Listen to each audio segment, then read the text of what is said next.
चुरचुरा करी भाजरे माइजी तुई बिहारी घर पुड़ी मद सने चकना करबी मुई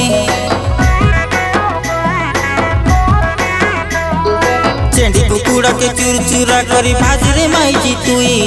बिहारी घर पुड़ी मद संगे चकना करबी मुई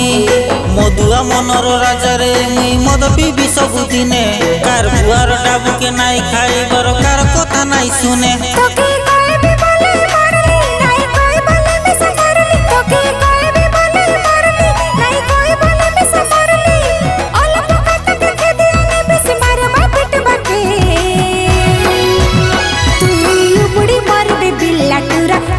बुढ़ा जीवन पुरान कांदाई देलुस बे तू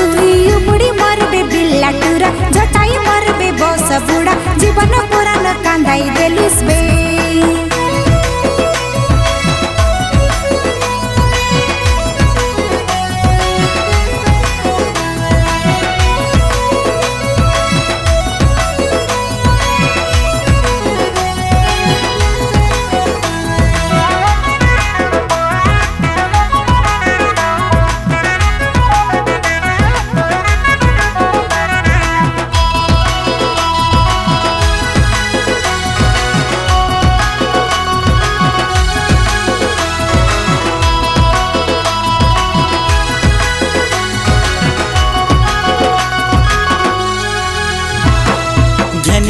ला माइजी तुई रे टेम्पर नाई हो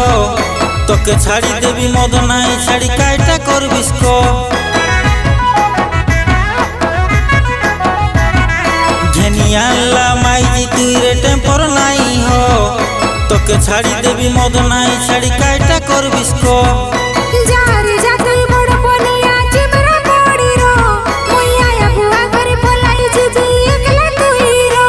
तुई मके छाड़ी उठी गले रे इति बाई कोन नाई फले रे तुई मके छाड़ी उठी गले रे इति बाई कोन नाई फले रे सेटिंग हेला से सालियान बितिर पूरा बलिके तोके किंता माइजी सानली आईसी देख देले बोले ऊपर थुक से जत नइला मधुआ भंजा के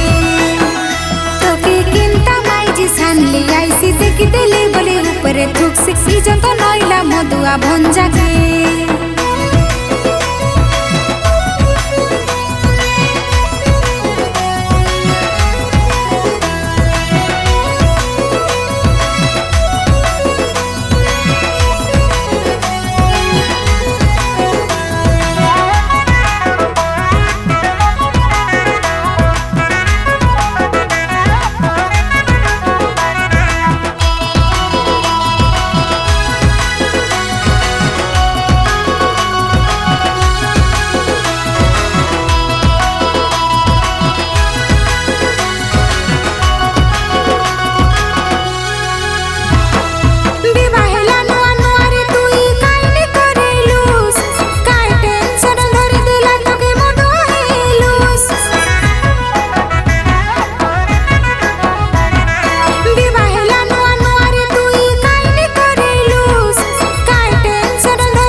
बाही करी तकेरे कैसा रुकंदा हेला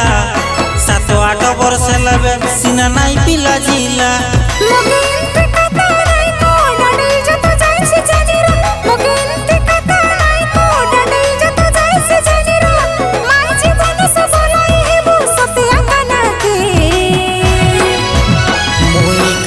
कोई भी मनर कथा नीति परती कली हे बाटा विवाह करी अलगा सहीबिचे मके बाया करी देला मदर निशा सब सरी गला डाबू पैसा मद पी बाटा छाड़ी से देवी बे।